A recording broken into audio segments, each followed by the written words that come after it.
वनवास में रहे कोई आपत्ति नहीं, लेकिन आचरण चारित्र लेकर के रहे, सत्य लेकर के रहे, धर्म लेकर के। धर्म सत्य चारित्र है तो कोई मेरे पास कहे आकर महाराज तुम्हारा भक्त जंगल में पड़ा था,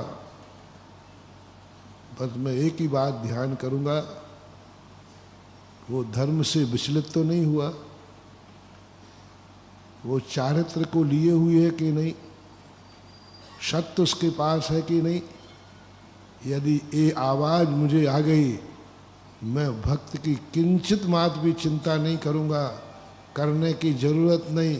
हमारा भक्त वन में रह करके भी अमर होकर के लौटेगा, उसका कोई कुछ नहीं बिगाड़ सकता,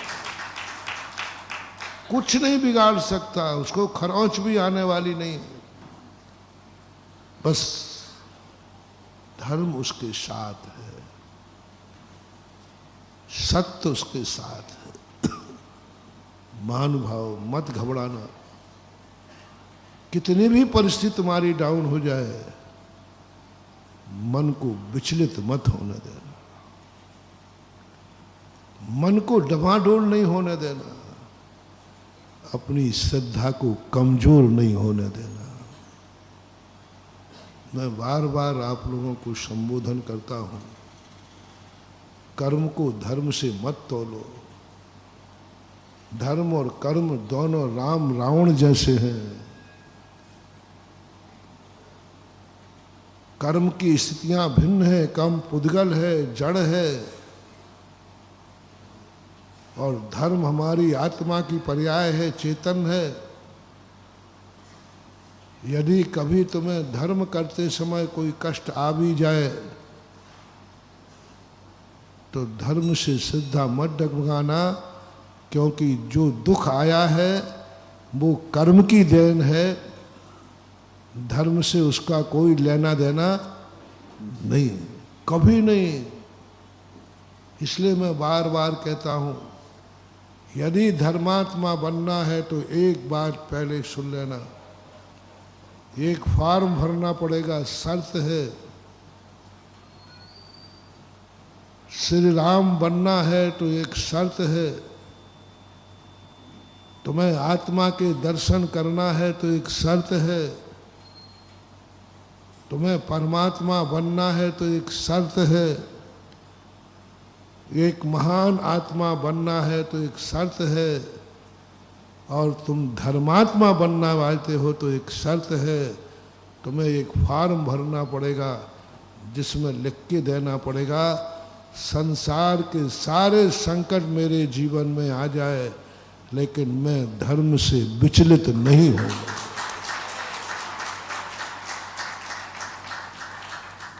ये मत कह, मैंने ये नहीं कहा है तुम धर्मात्मा बन जाओ तुम्हें कोई संकट नहीं आएगा। मैं झूठे मूठे आश्वासन तुम्हें देने वाला नहीं हूं। आ जाओ बेटा धर्मात्मा बन जाओ, धर्म करो, तुम्हें कोई संकट नहीं आएगा।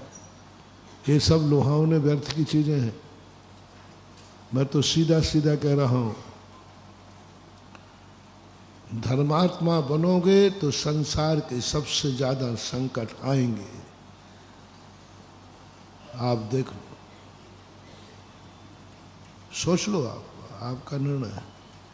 महाराज देखो आप ऐसा मत कहो, ये थोड़े बहुत अभी बैठे हैं मंदिर आ रहे हैं, ये भी बंद हो जाएंगे। कोई फर्क नहीं पड़ता, कोई फर्क नहीं पड़ता। धर्म को मानने वाला एक भी जीव नहीं रहे तो भी धर्म को कोई फर्क पड़ने वाला नहीं। धर्म अविनाशी है, शाश्वत है, कोई फर्क नहीं पड़ेगा। क्या फर्क पड़ता है? खेत में यदि तुम बोनी नहीं बोओगे तो खेत को क्या फर्क पड़ता है बताओ भैया? खेत को, बल्कि तुम जितना खेत को पड़ती पाड़ोगे ना तो वो और उपजाऊ और हो जाता है। क्या फर्क पड़ने वाला है खेत को? पड़ा है, पड़ा है। गेहूं नहीं बोया तो नहीं बोया, पड़ा है खेत, उसका कुछ नहीं बिगड़ने वाला। धर्म का कुछ नहीं बिगड़ने वाला, तुम स्वीकार मत करो। भगवान का कुछ नहीं बिगड़ने वाला, मत आओ मंदिर, मत बनाओ मंदिर में, क्या फर्क पड़ने वाला है भगवान को।